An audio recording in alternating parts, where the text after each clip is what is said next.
মহানায়ক উত্তম কুমার বাংলা এবং হিন্দি সিনেমা মিলে সর্বমোট 200-রও বেশি সিনেমায় অভিনয় করেন। কাজেই বুঝতেই পারছেন খুব স্বাভাবিকভাবেই তার অপোজিটে অনেক নায়িকাই কিন্তু অভিনয় করেছেন। এই রকমই একজন নায়িকা হলেন আরতি ভট্টাচার্য। কিন্তু সেদিন নবাগতা হয়েও শুটিং ফ্লোরে কী এমন বলে বসলেন যাতে মহানায়ক উত্তম কুমার সেট ছেড়ে বেরিয়ে পড়লেন?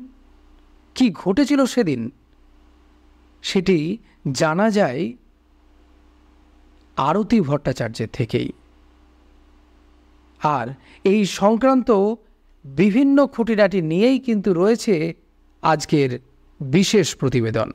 আর আপনারা রয়েছেন এই মুহূর্তে the legend and history 365 YouTube চ্যানেলের পর্দায় দেবার্গর সাথে।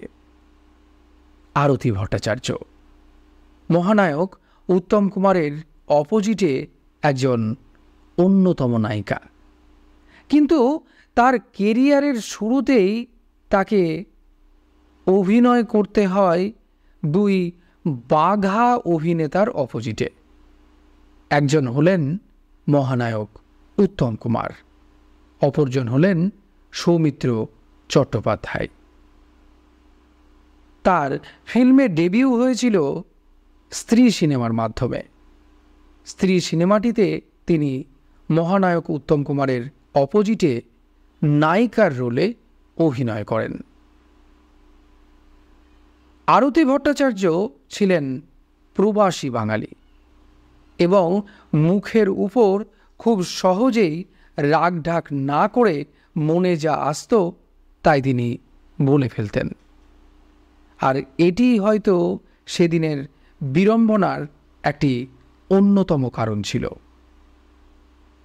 তিনি সেদিন শুটিংয়ের জন্য গোটা দিন ধরে সংলাপ মুখস্থ করলেন। প্রত্যেকেই সেদিন অপেক্ষারত রয়েছেন মহানায়ক উত্তম কুমারের জন্য। অবশেষে ঘড়িতে যখন ঠিক 12টা বাজে, তখন ধুতি পাঞ্জাবি পরে জমিদারের সাজে মহানায়ক উত্তম কুমার সিটে এসে উপস্থিত হলেন। আর সেই রূপ দেখে আরতি ভট্টাচার্য বিমোহিত হয়ে গেলেন। পরিচালক সলিল দত্ত আরতি ভট্টাচার্যের মোহভঙ্গ করে উত্তম কুমারের সাথে আরতি ভট্টাচার্যের পরিচয় করিয়ে দিলেন।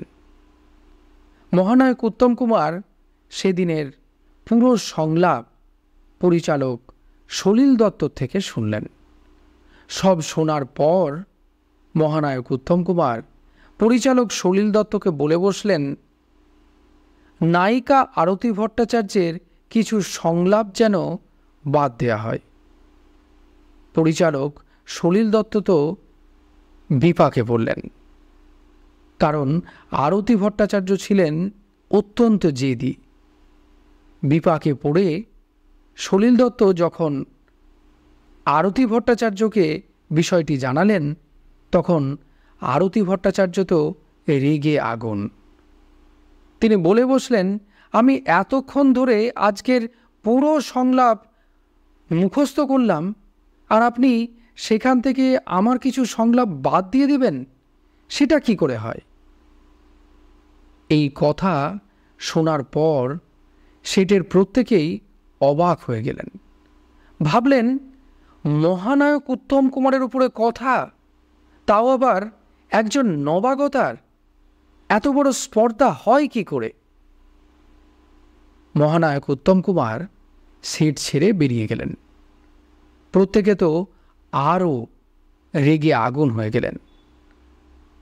আর সেই রাগের আগুনের বহিঃপ্রকাশ হলো নায়িকার ওপর। পরিচালক সলিল দত্তের সহকারী শ্রীকান্ত গুহ ঠাকুরতা কিছুটা তাতে প্রলেপ দিয়ে আরতি ভট্টাচার্যকে বলে বসলেন, আপনি এমন করে না বললেও পারতেন। আরতি ভট্টাচার্য তো আরও রেগে আগুন হয়ে গেলেন। তিনি বললেন, সলিলদা কিছু তো ভাবনা চিন্তা করেই এই সংলাপগুলি লিখেছেন, এখন উত্তমদা এসে হঠাৎ করে বলে বসবেন সংলাপ বাদ দিয়ে দেওয়ার কথা, আর সেই সংলাপ বাদ দিয়ে দেওয়া হবে। আর এই সময় ঘটল আরেক ঘটনা। মহানায়ক উত্তম কুমার সেই সময় বসেছিলেন সাউন্ড ভ্যানে। আরতি ভট্টাচার্যের সমস্ত কথা তিনি সাউন্ড ভ্যানে বসে বসে শুনেছেন।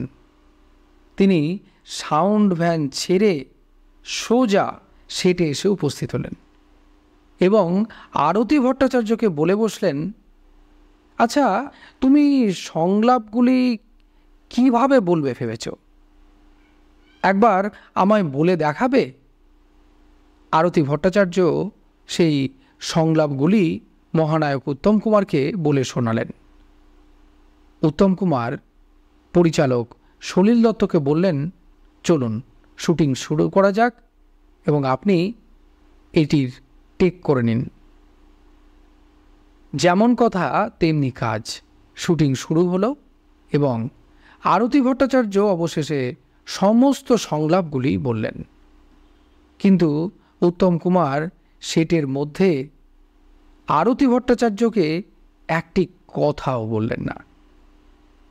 শুটিং শেষের পর মেকআপ রুমে আরতি ভট্টাচার্য মন খারাপ করে বসে রইলেন। এই সময় উত্তম কুমার মেকআপ রুমে এসে হাজির হলেন এবং আরতির মাথায় হাত রেখে নেড়ে বললেন, আজ পর্যন্ত উত্তম কুমারের মুখের উপর কথা বলার সাহস কেউ দেখায়নি, কিন্তু আজ তুমি যে গার্ডস দেখিয়েছ তাতে সত্যিই আমি অভিভূত। আমি আশীর্বাদ করছি তুমি অনেক উন্নতি করবে। আরতি ভট্টাচার্য তো কেঁদে ফেললেন। মহানায়ক উত্তম কুমারের পায়ে হাত দিয়ে বললেন, দাদা, আপনি আমাকে ক্ষমা করবেন। মহানায়ক উত্তম কুমার বললেন, তোমার এই সরলতা মুছে যেতে দিও না কোনো দিন। এমন দুর্লভ ঘটনার কথা আরতি ভট্টাচার্য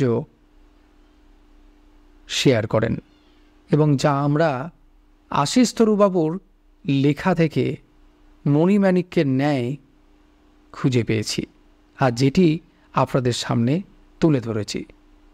প্রসঙ্গত উল্লেখ্য, আরতি ভট্টাচার্য মহানায়ক উত্তম কুমারের অপোজিটে আরও বেশ কয়েকটি সিনেমা আনন্দমেলা, রাজবংশ, অসাধারণ, জাল সন্ন্যাসী, নিশান ইত্যাদি ছবিতে অভিনয় করেন।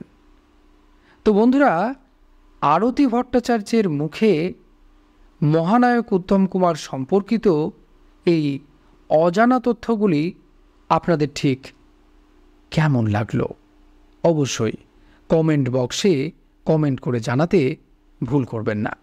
আর চ্যানেলে নতুন হয়ে থাকলে সাবস্ক্রাইবের পাশাপাশি পাশে থাকা বেল আইকনটিও প্রেস করার জন্য অনুরোধ রইল। নমস্কার।